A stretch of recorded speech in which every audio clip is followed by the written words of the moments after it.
Yo yo yo yo yo, halo semuanya. Gimana nih kabarnya lur? Semoga dalam keadaan sehat dan mood yang baik-baik aja ya lur ya. Jadi sebelum mulai Mimin mau jelasin dikit kalau ini adalah video remake dari Aniki Movie, dimana intronya aja yang Mimin remake, sisanya masih seperti dulu. Oke, jadi kali ini Mimin bakalan merangkum dong dua series yaitu Martial Master, menceritakan seorang master bela diri yaitu Kinchen, dimana ia dihianati oleh sahabat dan kekasihnya hingga jatuh ke tempat yang bernama Dead Canyon. Tapi tanpa diduga hal itu malah memicu kekuatan pedang kuno yang misterius yang menciptakan siklus reinkarnasi. Alhasil 300 tahun kemudian Lord Kinchen pun bereinkarnasi lagi di tubuh seorang bocah yang bernama Kinchen juga.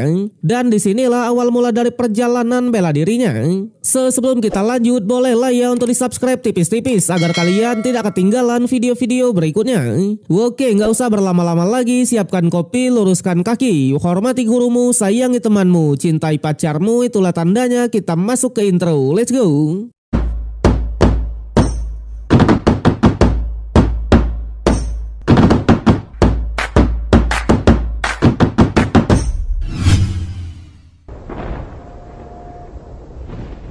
Film dimulai memperlihatkan tiga orang saling bertarung. Dia bernama Xiaoyu, dan yang cewek kita sebut saja Mawar. Dan inilah MC atau pemeran utama kita yang bernama Kinchen. Kinchen ini adalah seorang ahli bela diri. Dia telah menguasai beberapa teknik, yaitu rank 9 God Alchemist, rank 8 God Bloodline, dan rank 8 Martial God. Jadi Xiaoyu ini adalah sahabat dari Kinchen, dan Mawar ini adalah pacarnya Kinchen. Dia dihianati. Ternyata selama ini Kinchen hanya dimanfaatkan, karena memang kedua pasangan ini ingin membangun kekaisaran Tianyuan dan berniat untuk membunuhnya. Di sana Xiaoyu menyadari kalau Kinchen menyimpan artefak pedang kuno yang ia dapat di daerah terlarang sebelumnya. Namun jelas Kinchen tak mau memberikannya dan melemparkan artefak pedang itu ke atas. Hal itu membuat sebuah ledakan dan Kinchen pun jatuh ke dalam jurang. 300 tahun kemudian kita diperkenalkan oleh seorang cewek yang bernama Yuechi. Dia adalah seorang ibu dari bocah ini, dan bocah ini memiliki nama yang sama yaitu Kinchen. Dan yang lebih gila lagi, dia mewarisi ingatan dari Kinchen di awal film tadi. Ternyata Kinchen ini sudah tak sadarkan diri selama 3 hari, karena dia dikalahkan oleh tuan muda dari keluarga Wei saat berduel di akademi. Di sana Kinchen masih kebingungan karena dia bermimpi dalam waktu yang cukup panjang. Dan ternyata hari ini adalah kalender Wusen tahun 2516. Kekaisaran Tianyuan tempat Kinchen tinggal dulu sudah menjadi dinasti pertama di daratan ini.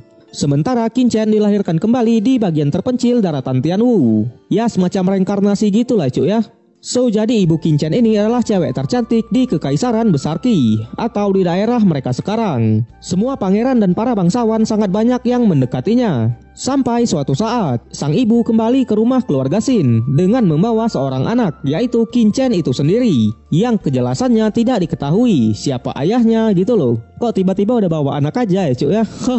Karena sang ibu ini belum menikah dan tiba-tiba melahirkan seorang anak, itu adalah sesuatu yang tabu dan menjadi omongan banyak orang. Untungnya pada saat itu sang kakek masih membela mereka dan mengizinkan untuk tetap tinggal di keluarga Xin. Tapi anggota keluarga yang lain tetap tak bisa menerima itu dan memperlakukan mereka berdua secara tidak adil. Dan yang menariknya lagi, ternyata Kinchen di sini belum membangkitkan bloodline-nya. Padahal umurnya sudah mencapai 16 tahun, yang dimana untuk seumuran itu harusnya udah bangkit ya cuy ya. Tapi di sana Kinchen sadar kalau dirinya yang dulu adalah master seni bela diri, Emperor Bloodline terhebat. Dan untuk membangkitkan bloodline seharusnya tidaklah sulit. Tak lama ada seorang pelayan dari keluarga Xin yang datang. Dia bernama Yanzi. Yanzi menyuruh sang ibu untuk menemui majikannya yang bernama Lady Zhao.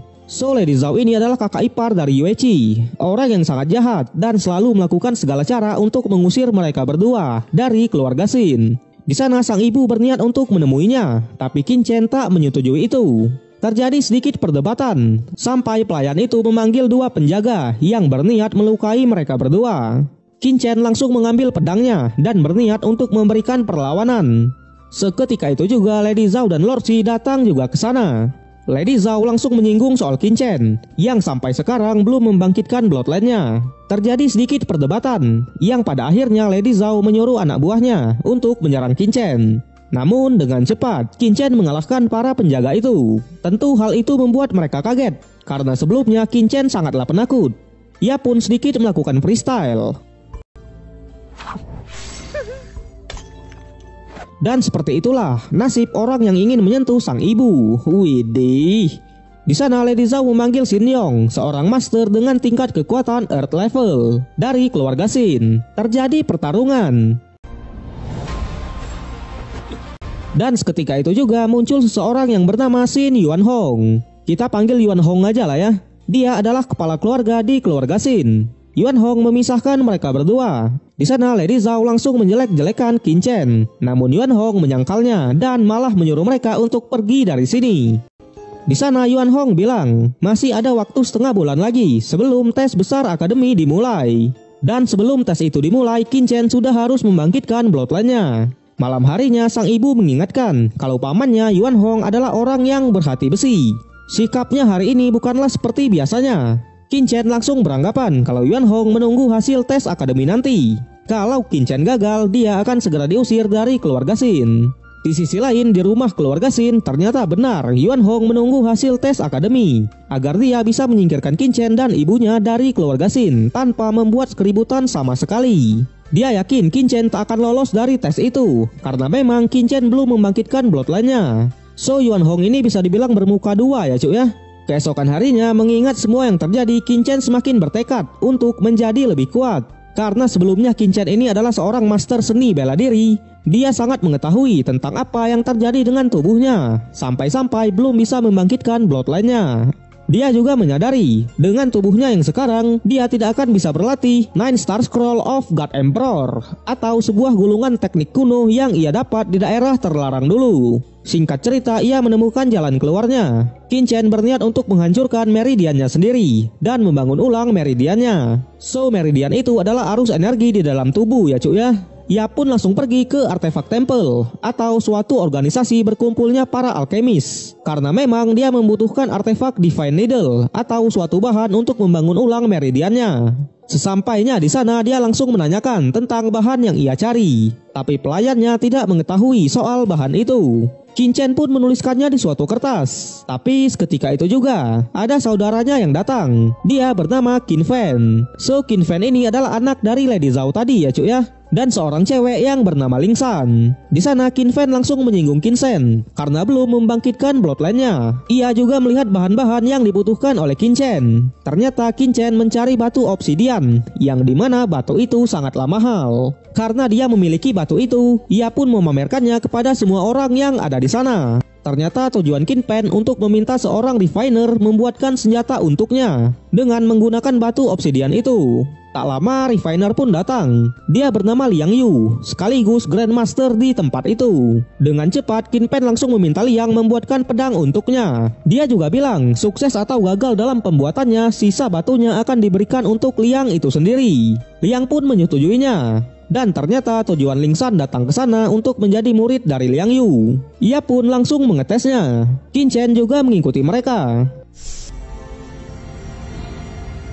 Melihat kekuatan Ling San yang sudah membangkitkan bloodline rank 3 dengan elemen es, Liang pun akhirnya menerimanya untuk menjadi muridnya. Di sana Qin Chen mengetahui kalau di tubuh Liang ada racun dan sebentar lagi dia akan meninggal. Dia juga bilang hanya dialah yang bisa menyembuhkannya. Mendengar itu, Liang pun langsung menyuruh Ling San dan Xing Pen untuk keluar.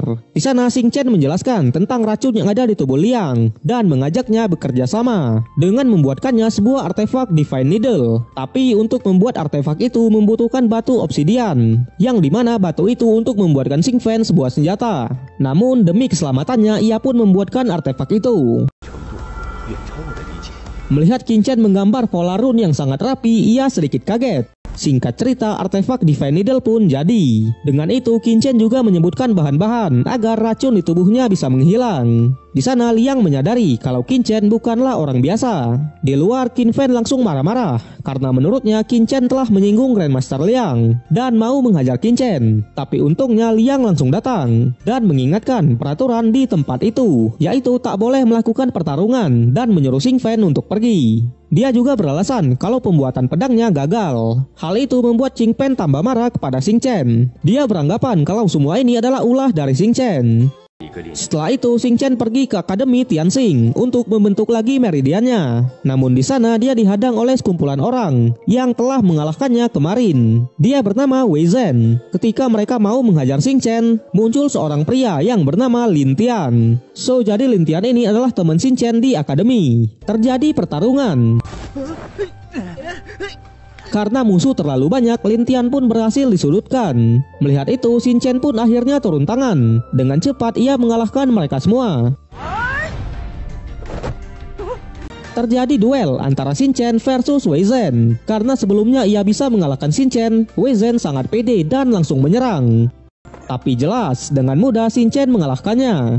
Semua juga tampak kaget melihat Xing Chen yang sudah sangat kuat. Di sana Lin Tian mengingatkan, karena Xing Chen telah mengajar Wei Zhen, kakaknya yang bernama Wei Chen tak akan tinggal diam. Wei Chen ini sudah berada di tingkat human level tahap akhir. Tapi Xing Chen tetap santai dan masuk ke dalam akademi untuk membentuk meridiannya.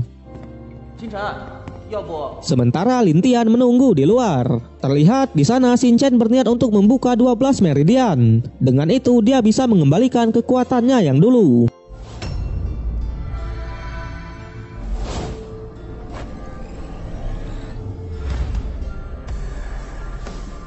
Karena tubuhnya yang sekarang cukup lemah, dia sedikit kesulitan. Tapi dengan tekadnya, akhirnya ia pun berhasil membuka 12 meridian.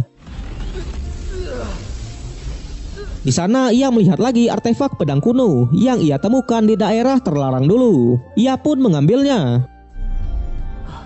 Karena hal itulah rasa sakit di tubuhnya menghilang semua, yang membuat dia bertanya-tanya dari mana asal-usul pedang itu. Ternyata sebelumnya Xing Chen memang berniat untuk mencari tahu asal-usulnya. Dia beranggapan kalau dia bisa datang ke sini karena pedang kuno itu. Tapi tak ada waktu untuk memikirkannya. Dia berfokus untuk membangun kolam Xi-nya. Singkat cerita, Xing Chen pun berhasil membangun kolam Xi-nya dan sudah mencapai tingkat human level tahap menengah. Ternyata 8 jam sudah berlalu. Di sana Xing Chen menyadari kalau ada seseorang yang mengikutinya. Dan ternyata orang itu adalah suruhan dari Wei Zhen. Lin Tian juga dibawa oleh mereka. Mendengar itu, Xing Chen pun langsung menyusulnya. Sesampainya di sana, Wei Zhen langsung mengadu kepada sang kakak. Terlihat juga Lin Tian sudah babak belur. Tentu hal itu membuat Xing Chen semakin marah dan terjadi pertarungan.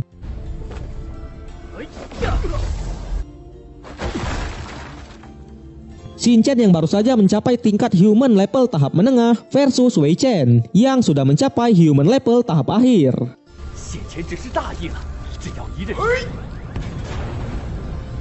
Namun dengan cepat Xing Chen mengalahkannya. Perbedaan kekuatan tak ada apa-apanya di mata Xing Chen. Widih. Yang pada akhirnya Wei Family memohon maaf pada Xing Chen. Tapi karena temannya sudah diperlakukan seperti ini, Xing Chen menghancurkan kultivasi mereka, yang membuat mereka tak bisa berbuat apa-apa lagi. Setelah itu dia mengobati luka-luka Lin Tian. Dia juga menaruh mantra kultivasi di lengan Lin Tian. Tentu hal itu bisa meningkatkan kultivasi dari Lin Tian itu sendiri. Dan mereka pun berpisah. Di perjalanan pulang, Xing Chen menyadari kalau dia ingin berlatih 9 Star God Emperor, dia membutuhkan banyak uang untuk membeli beberapa bahan. Sesampainya di rumah, kita diperkenalkan oleh sepupu Xing Chen yang bernama Xin Ying. Jadi cuman keluarga Ying inilah yang masih memperlakukan mereka layaknya keluarga. Ying langsung menyuruh Xing Chen untuk pergi dari sini karena Xing Chen telah membuat masalah di artefak tempel kemarin. Tentunya Xin Fen lah yang membesar-besarkan masalah ini. Padahal Grandmaster Liang cukup segan dengan Xing Chen. Xing Chen langsung menanyakan kondisi dari sang ibu.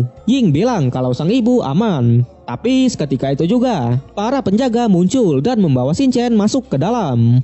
Di dalam terlihat para tetua keluarga sudah berkumpul. Dan inilah ayah dari Ying di luar tadi. Dia bernama Xin Yuanzi. Yang mereka tahu adalah Xing Chen menyinggung Grandmaster Liang. Dan karena Lady Zhao memang tidak menyukai mereka, dia langsung meminta agar Xing Chen dan ibunya diusir dari keluarga. Tak lama Xing Chen pun datang. Dia langsung mengatakan kalau tidak terjadi apa-apa antara dia dan Grandmaster Liang. Di sana Xin Fen langsung menjelaskan semua yang terjadi.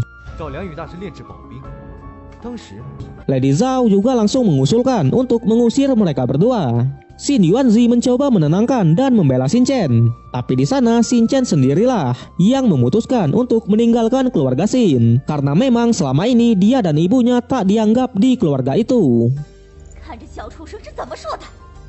Sang ibu pun juga menyetujui keputusan dari Shin Chen, dan dengan ini mereka keluar dari keluarga Shin. Di luar, Yuan Zi masih tak bisa menerima itu. Dia membantu Yue Qi dengan sejumlah uang. Awalnya Yue Qi menolak, tetapi Yuan Zi tetap memaksa, yang pada akhirnya ia pun menerima bantuan itu. Keesokan harinya mereka langsung mencari tempat tinggal. Tapi karena harga rumah di kota sangat mahal, mereka hanya bisa membeli rumah yang seadanya. Sesampainya di sana mereka langsung membersihkan rumah itu.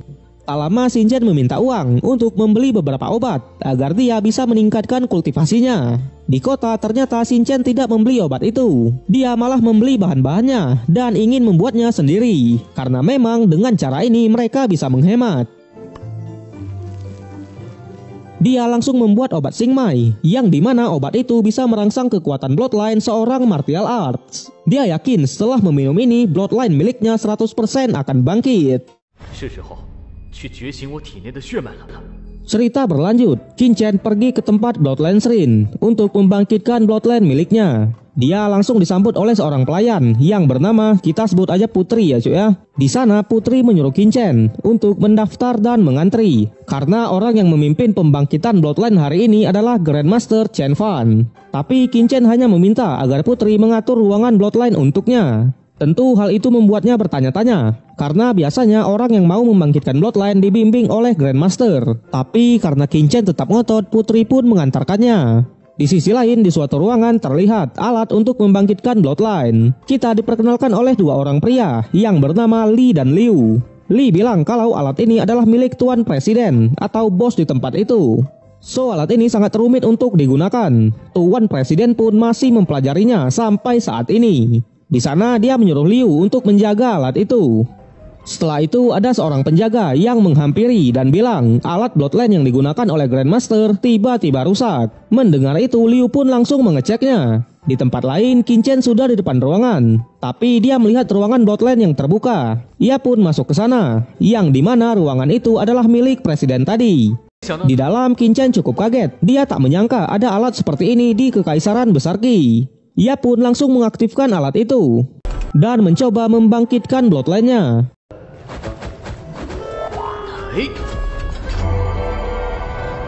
Di sana Qin Chen sama sekali tidak merasakan bloodline di tubuhnya, tapi dia terus berjuang dan berusaha. Hal itu membuat langit menjadi gelap dan petir di mana-mana. So inilah presiden yang dibicarakan tadi. Melihat semua yang terjadi, dia cukup kaget karena muncul seseorang dengan kekuatan yang luar biasa. Tentu orang itu adalah Qin Chen sendiri. Dia berhasil membangkitkan bloodline miliknya dan elemennya adalah petir rank 1. Di sana dia langsung mencoba kekuatannya. Qin Chen sedikit kaget, padahal bloodline-nya hanyalah rank 1. Tapi kekuatannya setara dengan bloodline rank 3. Dan dengan ini juga Qin Chen mencapai tingkat human level tahap akhir. Tak terasa 1 jam sudah berlalu. Ketika dia mau pulang, Liu muncul dan langsung marah-marah. Karena memang ruangan ini hanya boleh digunakan oleh presiden. Terjadi sedikit perdebatan, yang pada akhirnya dia menyuruh beberapa penjaga untuk menangkap Qin Chen dan Putri. Di sana Liu langsung memanggil Li. Karena mereka tidak mengetahui tentang alat itu, mereka beranggapan kalau alat bloodline-nya rusak. Tak lama presiden juga datang. Mendengar ada seseorang yang masuk ke ruangannya, presiden cukup marah. Tapi ketika melihat bloodline-nya, dia terdiam. Liu langsung bacot sana sini dan menuduh Qin Chen yang merusak alat itu. Padahal alat itu tidak rusak sama sekali. Ternyata selama ini presiden memang gak bisa mengaktifkannya. Dia juga meminta Qin Chen untuk mengajarinya cara menggunakan alat itu. Qin Chen pun langsung mempraktekannya. Melihat itu, presiden cukup segan padanya. Dia juga memberikan token emas kepada Qin Chen, yang dimana jika seseorang punya token itu, dia akan mendapat diskon 30% untuk berbelanja di Bloodline Shrine. Di dalam, Putri langsung minta maaf, karena memang dirinya lah yang membiarkan Qin Chen memakai alat itu. Tapi presiden malah berterima kasih, karena sudah membawa Qin Chen ke ruangannya. Di rumah, Qin Chen mencoba meningkatkan kekuatannya, tapi di sana dia menyadari kalau bloodline petir miliknya bisa tumbuh dengan sendirinya. Dia beranggapan kalau bloodline petir ini adalah bloodline dewa legendaris. Dan tak terasa ujian Chunin Academy akan dimulai besok. Di sisi lain, Lady Zhao sudah menyusun rencana untuk ujian besok. Ternyata mereka menyogok juri agar Qin Chen tidak lolos dalam ujian itu. Tak lama Qin Fan datang. Ternyata dia juga sudah mencapai tingkat human level tahap akhir. Setelah itu di suatu tempat kita diperkenalkan oleh seorang pria yang bernama Li Xingfeng. Kita panggil Li Feng aja ya cuy ya. Dia sudah di tingkat Earth level tahap awal, satu tingkat di atas human level, dan dia juga akan mengikuti ujian akademi besok. Di sana Wei Chen menghampirinya dan meminta bantuan. Dia menyuruh Li Feng untuk memberi Qin Chen pelajaran di ujian akademi besok. Mendengar itu Li Feng pun mau membantunya. Dia sangat pede karena memang tingkat kekuatannya di atas Qin Chen. Di sisi lain, Ling San yang sudah mencapai tingkat Earth level juga sangat siap untuk mengikuti ujian besok. Keesokan harinya, Qin Chen dengan penampilan barunya, dia langsung pergi ke akademi.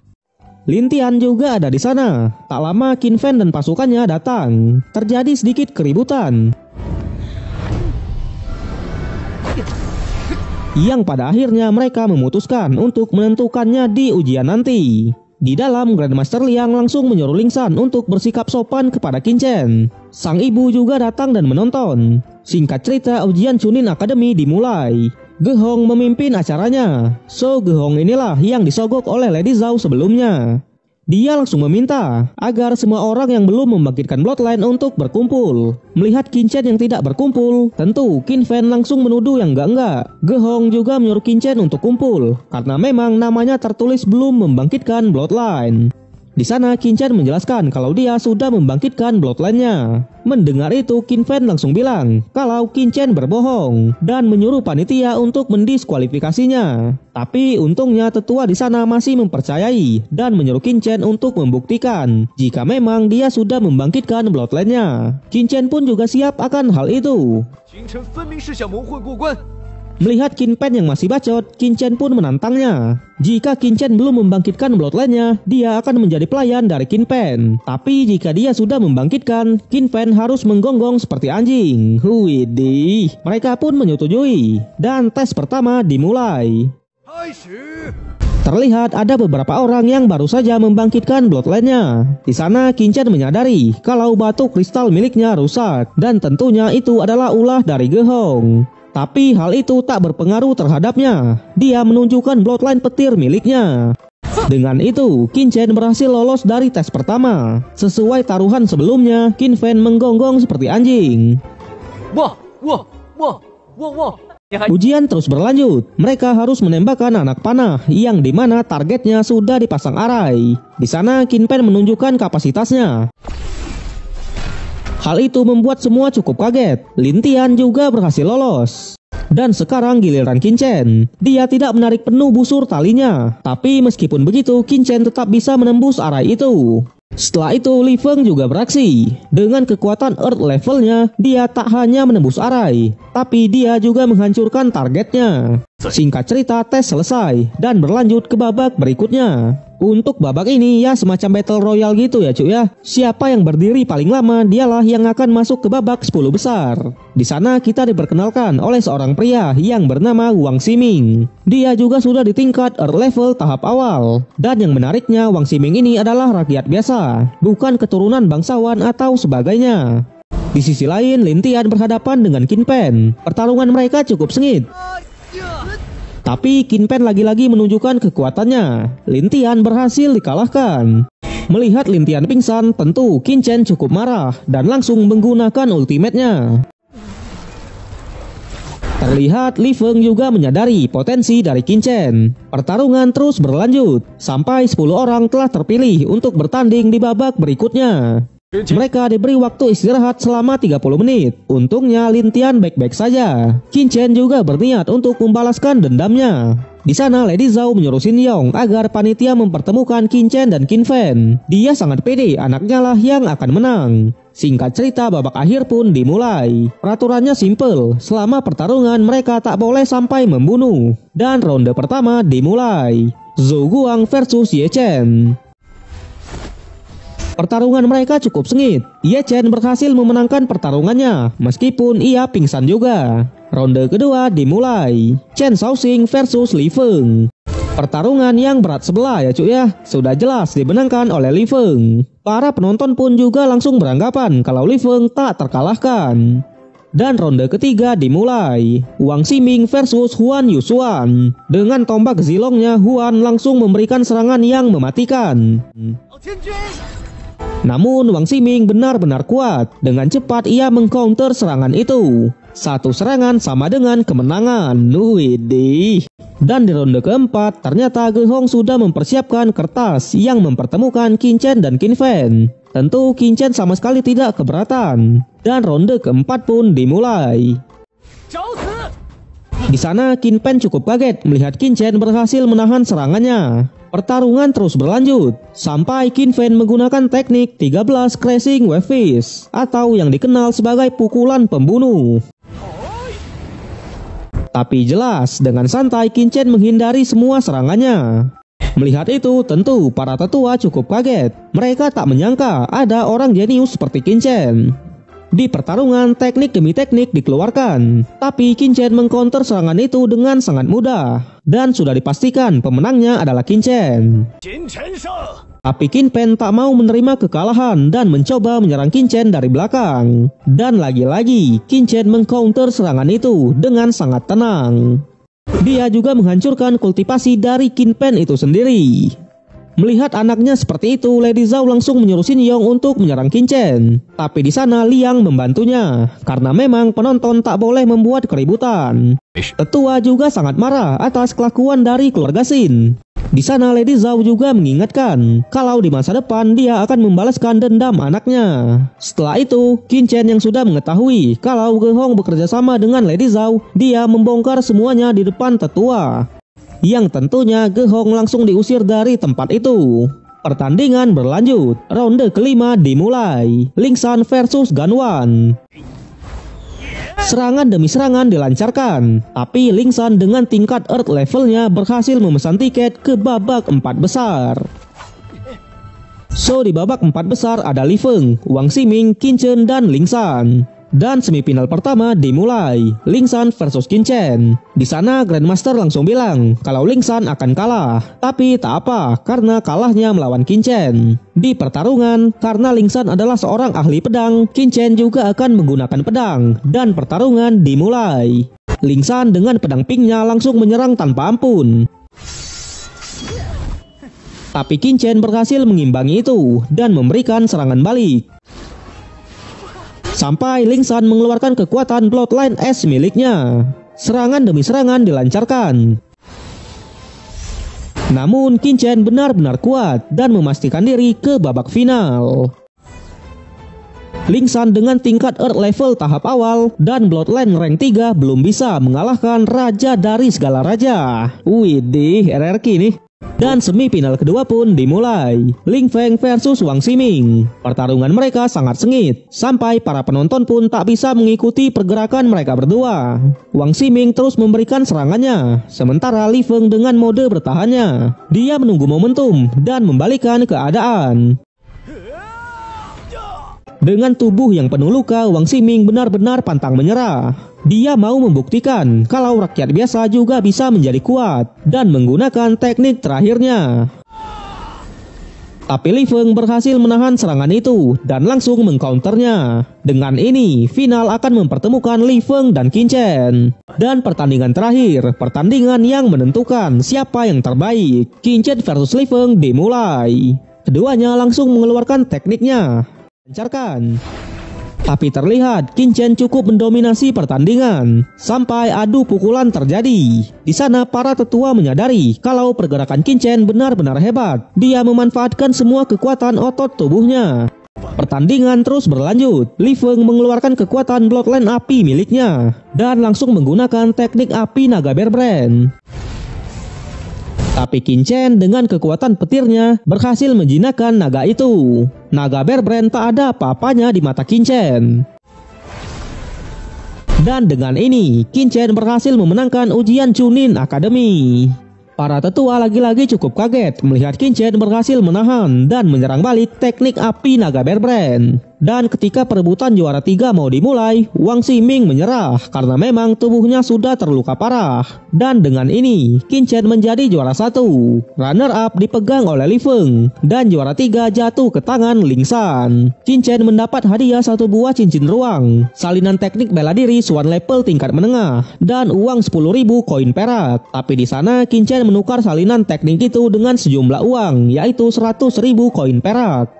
Di sana tetua mau mengajar Qin Chen cara menggunakan cincinnya, tapi Qin Chen sudah bisa menggunakannya. Kemudian Lord Lingwu dari keluarga kerajaan turun dan bilang kalau juara 5-8 akan diberi izin untuk memasuki ruang seni bela diri kekaisaran dan memilih teknik Swan level tingkat rendah sebagai hadiahnya.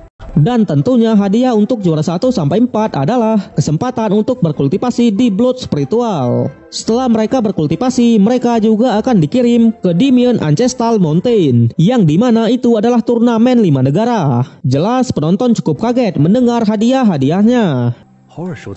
Cerita berlanjut, mendengar Blood Spiritual, Qin Chen langsung mengetahui kalau di sana bisa meningkatkan kultivasi seorang martial art ke tingkat heaven level. So untuk Demon Mountain itu adalah tempat berkumpulnya para Demon Beast. Para martial art yang masuk ke sana tak akan pernah kembali. Ternyata ratusan tahun yang lalu, negara besar Wei, salah satu dari 5 negara besar, mengirim tim petualang dan secara tak sengaja menemukan Blood Pool ini. Mereka juga menerima pembaptisan di sana. Dengan itu kekuatan fisik dan kultivasi mereka meningkat pesat.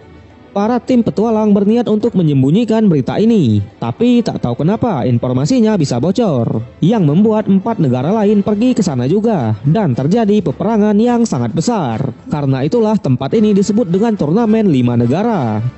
Mereka berperang hampir selama 10 tahun. Tentu perang itu memakan banyak korban. Selain itu, para Demon Beast juga mengawasi mereka, yang membuat para pemimpin dari 5 negara ini mengadakan pertemuan dan membuat sebuah perjanjian. Blood Spiritual akan dibuka setiap 5 tahun sekali. Dan setiap 5 tahun itulah 5 negara besar ini mengadakan turnamen di sana. So peraturan turnamennya simple. Setiap orang yang berhasil masuk ke 10 besar turnamen akan mendapat 4 slot untuk negaranya. 5 tahun yang lalu 2 orang dari Kekaisaran Besar Qi berhasil masuk ke babak 10 besar. Yang artinya untuk tahun ini mereka memiliki 8 slot. 4 slot udah diisi oleh 4 besar peserta ujian akademi, dan 4 slot sisanya masih belum diketahui. Setelah itu Qin Chen menemui sang ibu. Tentu sang ibu sangat senang atas kemenangannya. Tak lama Grandmaster Liang datang. Melihat Liang yang bersikap sangat sopan kepada Qin Chen, sang ibu bertanya-tanya karena yang ia tahu Qin Chen telah menyinggung Grandmaster Liang. Seketika itu juga Ling San dan ayahnya juga datang. So ayahnya ini bernama Lord Kang. Mereka ngobrol tipis-tipis. Di sisi lain, dokter mengabarkan kalau kondisi Qin Pen sangat buruk dan kolam C-nya benar-benar sudah hancur. Hanya ada sedikit harapan, dan itu pun harus menemukan pil pemulihan level 6, yang dimana pil itu sangat langka. Tak lama Shin Yong datang. Dia mengabarkan kalau pemenang dari ujian Chunin Academy adalah Qin Chen, dan 4 besarnya mendapat hadiah, yaitu menerima pembaptisan di Blood Spiritual. Tentu hal itu membuat Lady Zhao semakin panas dan menyuruh Shin Yong untuk membunuh Qin Chen. Dia juga mengancam jika misi ini gagal, maka keluarga Shin Yong lah yang dalam bahaya. Keesokan harinya terlihat Yuan Hong benar-benar dimarahi oleh kaisar atau pemimpin di negara mereka karena ulah dari Lady Zhao kemarin yang menyogok dan mengacaukan ujian akademi. Dia memberi waktu 3 hari untuk menyelidiki kebenarannya, dan keluarga Shin juga dihukum. Mereka tak akan menerima gaji selama 1 tahun. Sesampainya di rumah, dia mengabarkan tentang masalah ini. Di sana Lady Zhao tetap tenang. Dia beranggapan kalau kaisar tak akan melakukan itu kepada keluarga mereka, karena memang prestasi yang dimiliki oleh keluarga Shin sangat banyak. Tapi Yuan Hong mengingatkan kalau masalah ini adalah masalah yang sangat besar. Dia berniat untuk menyerahkan Shin Yong agar mereka terhindar dari masalah. Tapi ternyata Shin Yong sudah menjalankan misi tadi. Mendengar itu, Yuan Hong langsung berniat untuk mengadakan pertemuan keluarga dan akan beralasan kalau Shin Yong sudah kembali ke keluarganya karena dia diam-diam bekerja sama dengan Ge Hong. Kalau rencana ini berhasil, tentu orang terdekat Shin Yong benar-benar dalam bahaya. Karena ulah dari Lady Zhao, dia dengan terpaksa melemparkan semua masalah ini kepada Shin Yong. Ya intinya Shin Yong menjadi kambing hitam gitu lah cuy ya. Di sisi lain terlihat Shin Yong dan pasukannya sudah berada di depan rumah Qin Chen. Di dalam, Qin Chen mencoba meningkatkan kekuatan mentalnya dan mengambil lagi pedang kuno itu. terlihat ada cahaya orange dan tiba-tiba di sana Qin Chen menyerap semua kekuatan dari pedang itu. Hal itu membuat ia pingsan. Ketika ia terbangun, Qin Chen menyadari kalau tubuhnya bertransformasi. Kekuatan mentalnya juga meningkat pesat. Tentu kejadian tadi menghemat waktu latihannya selama 10 tahun. Dan pada saat itu juga, dia menyadari kalau ada penyusup di rumahnya. Ia pun langsung ngecek keluar. Terlihat Shin Yong dan pasukannya sudah mengepung rumah milik Qin Chen. Melihat itu, Qin Chen langsung menyembunyikan hawa keberadaannya dan mencoba menyulik satu persatu pasukan itu. Dan satu pasukan menghilang. Melihat pedangnya yang sudah dilapisi oleh cat hitam, Qin Chen langsung mengetahui kalau para pasukan ini adalah pembunuh profesional. Qin Chen menyamar dengan memakai kostum mereka dan kembali beraksi. Dengan itu, 2 pasukan menghilang. Aksinya terus berlanjut. Singkat cerita, 5 pasukan sudah hilang. Sementara Shin Yong dan pasukannya berhasil menerobos kamar Qin Chen. Tapi jelas di sana tak ada orang sama sekali. Di luar mereka menyadari kalau beberapa pasukan sudah menghilang. Di sana Shin Yong langsung gerak cepat dan mencoba menerobos kamar dari sang ibu. Melihat itu, Qin Chen pun memunculkan dirinya. Terjadi pertarungan. Dengan cepat dia mengalahkan beberapa anak buah sampai tersisa Qin Chen versus Shin Yong. Serangan demi serangan dilancarkan. Di sana Shin Yong sedikit kaget karena Qin Chen benar-benar menghindari semua serangannya. Sampai ia memakan pil amukan darah, yang dimana pil itu bisa menggandakan kekuatan seseorang. Untungnya di sana para penjaga kota datang dan langsung membantu Qin Chen. So, pria ini adalah wakil komandan penjaga kota. Dia bernama Zuli. Terjadi pertarungan antara Zuli versus Shin Yong. Terlihat Zuli cukup kesusahan, sampai Qin Chen menyuruhnya untuk menyerang tulang rusuk bagian kiri. Di sana lagi-lagi Shin Yong cukup kaget karena Qin Chen mengetahui kelemahannya. Pertarungan terus berlanjut, dan pada akhirnya Qin Chen sendirilah yang mengakhiri semuanya. Widih. Tak lupa juga ia berterima kasih karena pasukan penjaga sudah membantunya. Qin Chen juga berniat membuatkannya sebuah obat karena dia mengetahui kalau meridian di tubuh Zuli sudah rusak. Mendengar itu tentu Zuli cukup kaget karena Qin Chen mengetahui tentang meridiannya, yang dimana tak ada satupun dokter yang bisa menyembuhkan luka itu. Dan ternyata orang-orang ini dari organisasi pembunuh bayaran yang sampai sekarang markas mereka tidak diketahui. Di sana Qin Chen masih punya satu tugas lagi. Di sisi lain, Lady Zhao masih beranggapan kalau Shin Yong berhasil membunuh Qin Chen. Dan ketika Yanzi mengecek keluar, terlihat Shin Yong sudah meninggal. Tentu Qin Chen lah yang mengantar Shin Yong ke sana. Keadaan menjadi semakin rumit dan kacau. Di sana Yuan Hong lagi-lagi memutar otak. Jelas karena kematian Shin Yong ini akan menimbulkan keributan. Seketika itu juga Shin Yuanzi datang dan meminta penjelasan atas semua yang terjadi. Tapi di sana Yuan Hong mencoba menyembunyikannya. Terjadi sedikit perdebatan. Keesokan harinya Qin Chen menemui Lin Tian. Dia sudah mengetahui tentang masalah kemarin. Ternyata Lord Kang dan para penjaga kota telah membunyikan lonceng peringatan dan memberitahukan ke semua orang. Tapi Qin Chen tetap santuy dan malah mengajak Lin Tian ke suatu tempat. Mereka pergi ke aula harta karun, yang dimana tempat itu dipenuhi oleh para bangsawan dan pejabat tinggi. Di sana Lin Tian menyarankan untuk berbelanja di toko lain, tapi Qin Chen menolak dan tetap masuk ke aula itu. Melihat penampilan Qin Chen dan Lin Tian, pelayan langsung meremehkan mereka dan beranggapan kalau mereka tak mampu membeli barang-barang di sana. Qin Chen bilang kalau dia ingin membeli sebuah pedang. Pelayan pun langsung menunjukkan beberapa pedang. Namun karena pengetahuan Qin Chen yang sangat luas, dia mengetahui kalau pedang-pedang ini adalah pedang tingkat bawah. Hal itu membuat pelayan semakin yakin kalau Qin Chen beneran gak ada uang dan hanya pura-pura membeli. Tak lama manajernya datang. Qin Chen menjelaskan kalau dia hanya mau membeli pedang, tapi pelayan meremehkannya. Terjadi sedikit keributan, yang pada akhirnya manajer menyuruh penjaga untuk mengusir mereka. Tapi orang-orang di sana bilang kalau pria ini adalah Qin Chen, orang yang menjuarai ujian Chunin Academy. Mendengar itu, manajer pun langsung meminta maaf. Dia juga mengusir pelayan tadi dan langsung melayani Qin Chen layaknya seorang pejabat tinggi. Widih. Terlihat juga di sana ada beberapa orang yang langsung menggosipkan tentang Qin Chen. So, pria ini bernama Gizu dan dia bernama Lian. Ternyata sebentar lagi akan ada perjudian harta karun yang bertujuan untuk memikat hati seorang cewek yang bernama Ruyu. Di sana manajer juga menawarkan agar Qin ikut dalam perjudian itu. Tapi Qin tak tertarik dan memilih untuk melanjutkan mencari pedang. Satu persatu pedang ditunjukkan, dari pedang elemen es sampai pedang tingkat 2. Tapi semua itu tak cocok dengan Qin. Ia pun tak jadi membeli pedang dan memutuskan untuk membeli pil herbal. Melihat itu, orang-orang di sana langsung mentertawakannya dan beranggapan kalau Qin tak memiliki uang. Gezo sampai bilang jika Qin mempunyai uang, dia akan memakan meja di sana. Wah, pol cu. Tapi setelah melihat cincin penyimpanan, mereka cukup kaget karena memang cincin itu sangat mahal.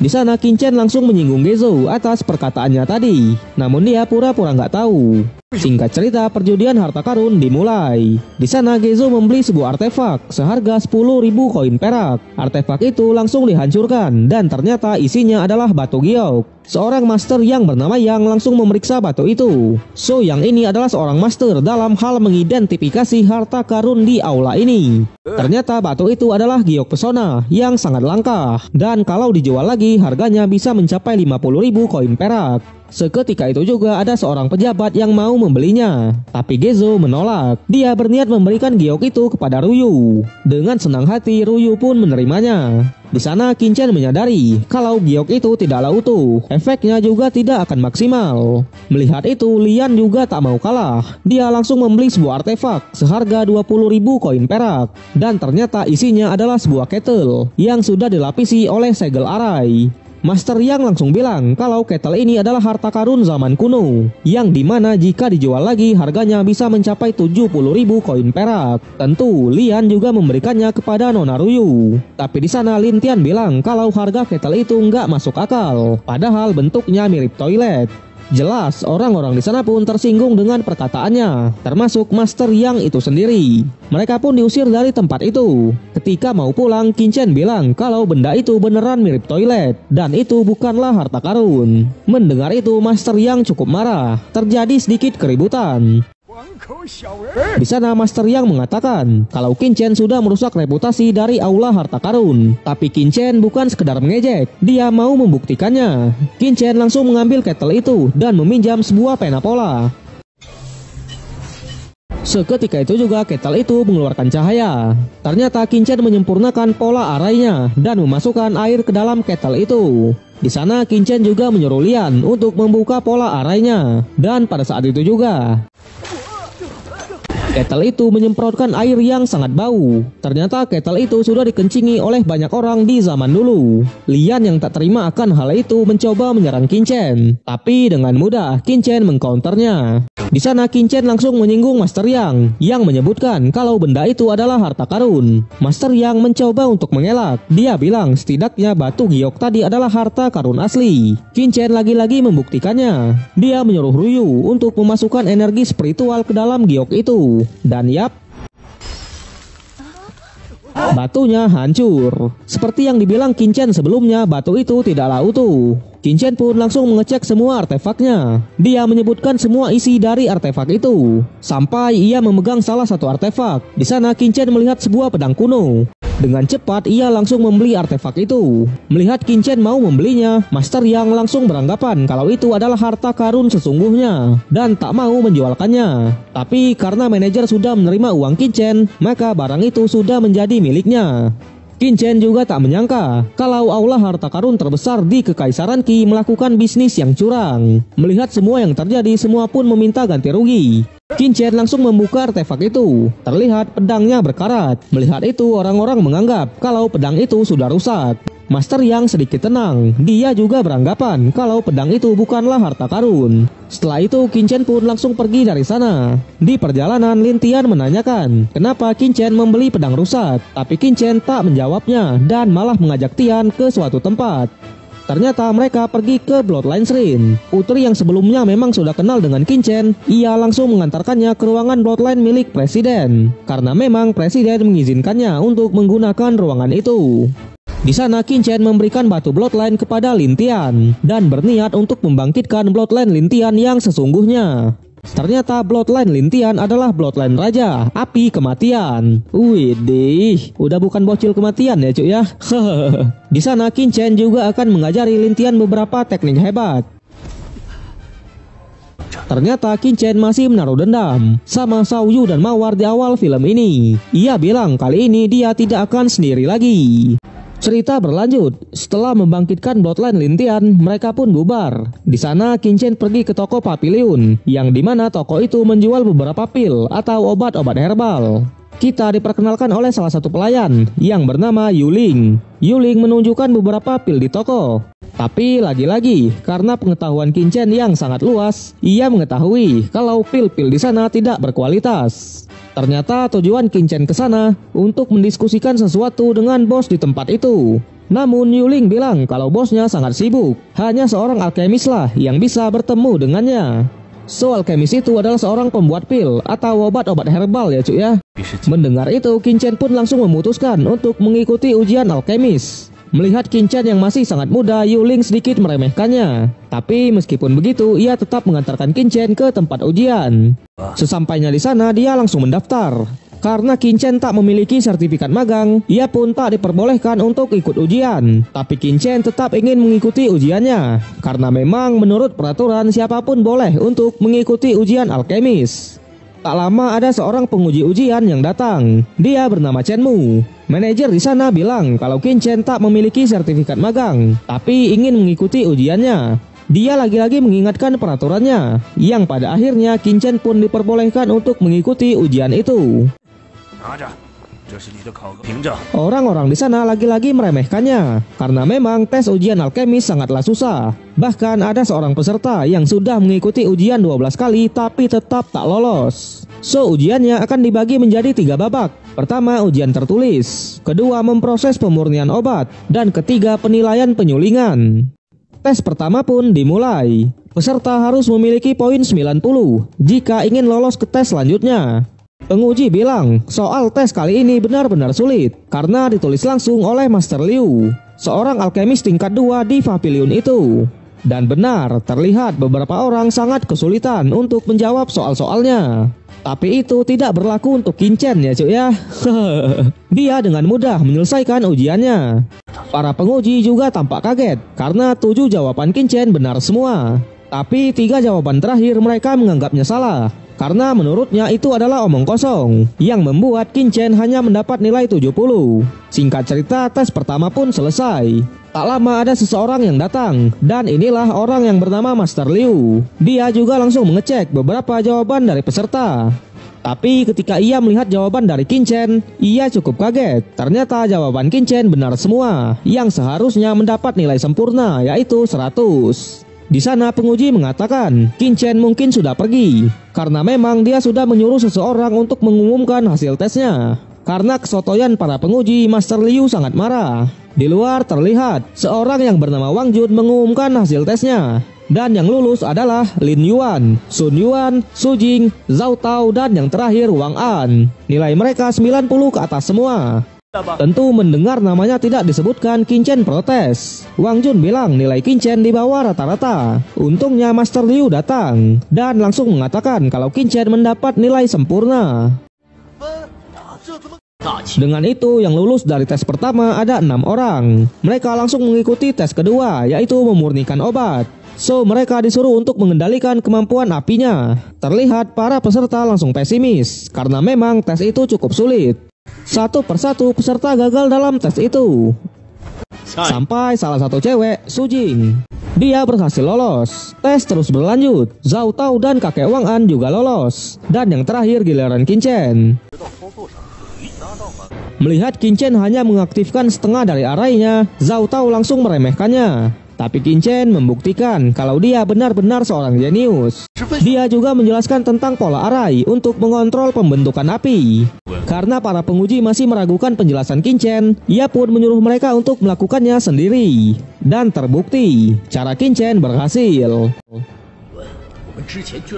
Dengan ini ada 4 orang yang akan mengikuti tes yang ketiga, yaitu Su Jing, Zhao Tao, Wang An, dan Qin Chen. So tes ketiga ini adalah penyulingan atau pembuatan pil Zhenzuan tingkat 1. mereka langsung diberikan bahan-bahannya. Di sana Qin Chen langsung beraksi. Melihat cara pembuatan Qin Chen, semua tampak kaget dan beranggapan kalau Qin Chen tak mengerti cara membuat pil. Tapi di sana Qin Chen lagi-lagi membuktikannya. Dengan cara ini dia berhasil membuat pil Zhenzuan tingkat tinggi. Tes terus berlanjut. Singkat cerita, Wang An dan Qin Chen lah yang berhasil lolos dari tes itu. Dengan ini mereka resmi menjadi seorang alkemis. Di sana Qin Chen bilang kalau dia ingin bertemu dengan pemilik pavilion dan membicarakan soal bisnis. Mendengar itu mereka cukup kaget karena memang alkemis senior aja sangat susah untuk bertemu dengannya. Tapi karena Qin Chen tetap ngotot, Master Liu pun mencoba memenuhi permintaan itu. So jadi inilah pemilik pavilion. Dia bernama Xiaoya. Awalnya Xiaoya menolak untuk bertemu, tapi setelah mendengar semua penjelasan Liu, ia pun tertarik untuk menemuinya. Di sana Qin Chen menyuruh Xiaoya untuk mencoba pil Zhenzuan buatannya tadi. Setelah memakannya, Xiaoya cukup kaget karena efek dari pil itu benar-benar berbeda dari pil yang mereka jual. Qin Chen menjelaskan kalau dia hanya mengubah metode pemurniannya. Para penguji yang mencoba pil itu juga langsung beranggapan kalau pil ini akan laris di pasaran. Di sana Qin Chen juga berniat untuk memberikan sebuah resep pil kuno Yuandan kelas atas, yang dimana biaya bahan-bahannya 70% lebih murah dari harga yang ada di pasaran. Dan tentunya efeknya 2 kali lipat dari pil Yuandan yang biasa. Xiaoya yang melihat resep itu langsung beranggapan jika mereka memproduksinya tak hanya keuntungan yang mereka dapat, tapi 5 negara barat laut juga akan terkejut.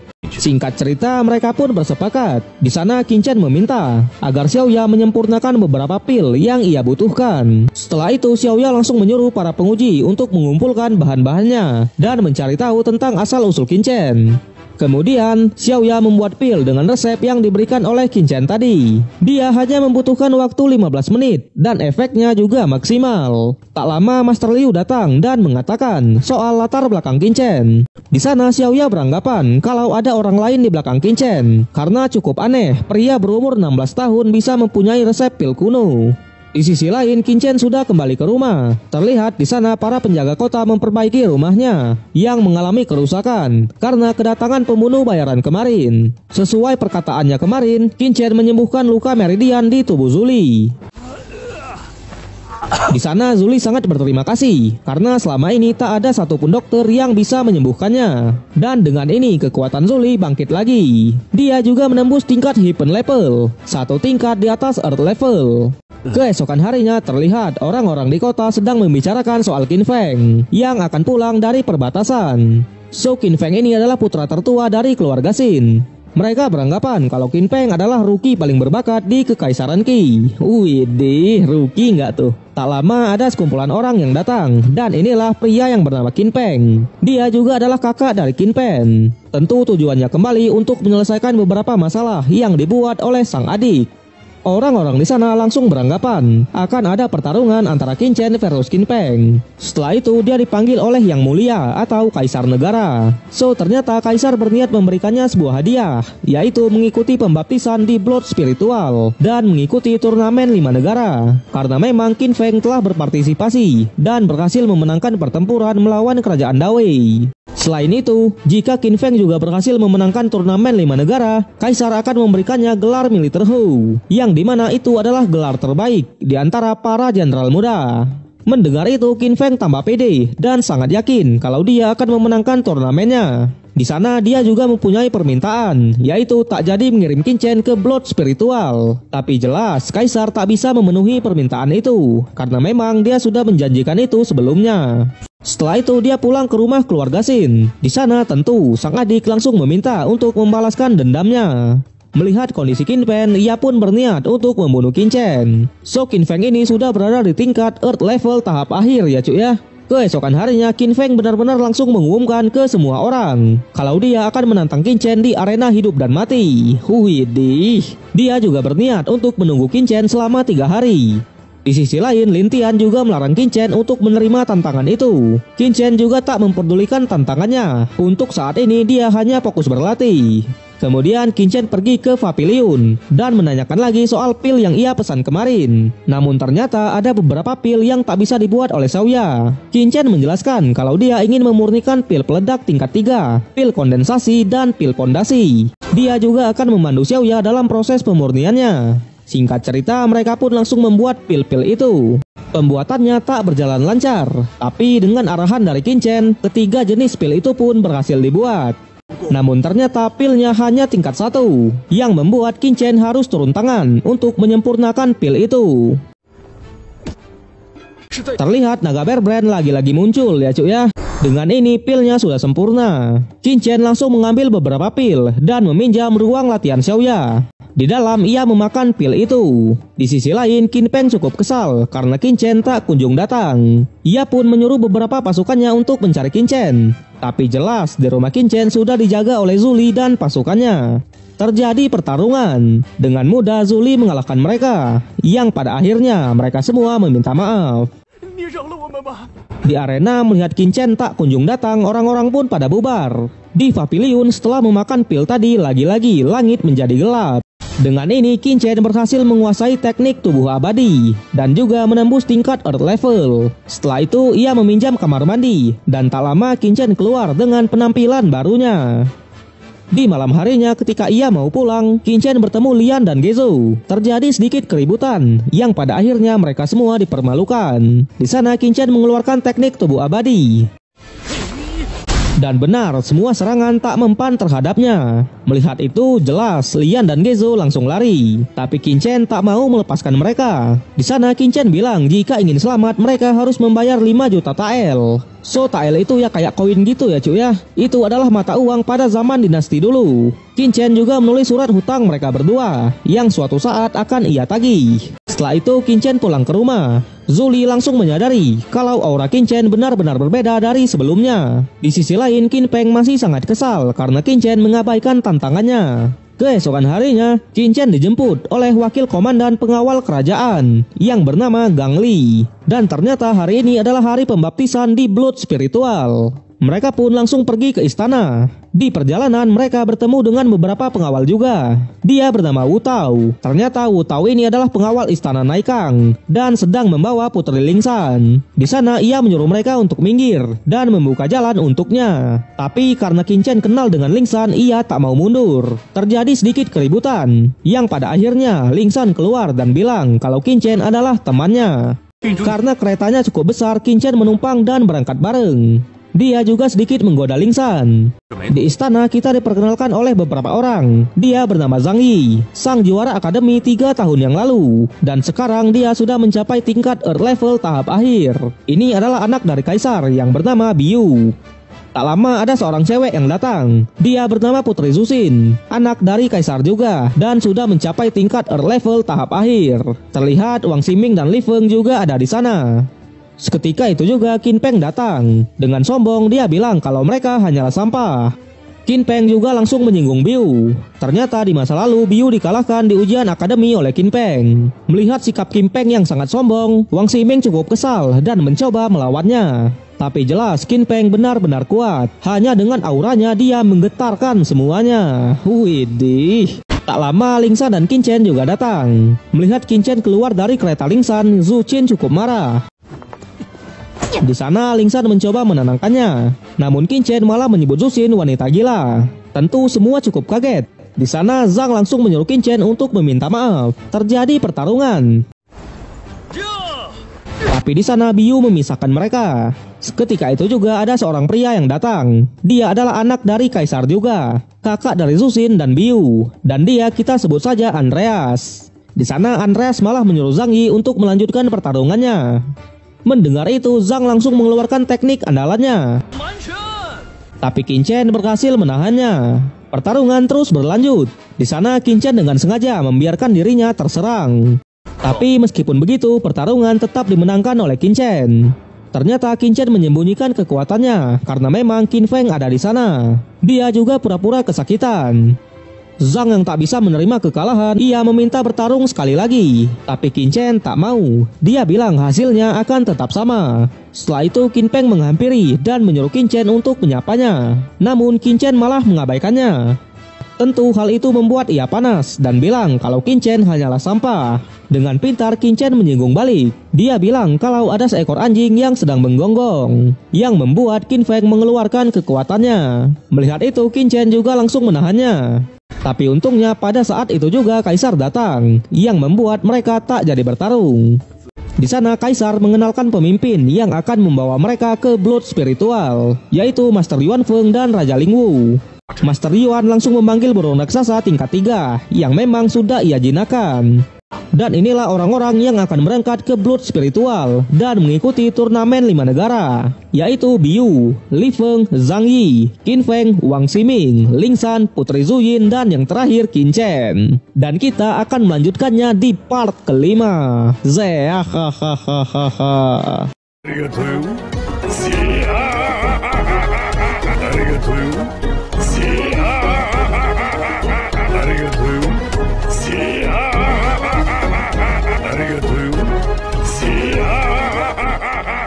Arigatou.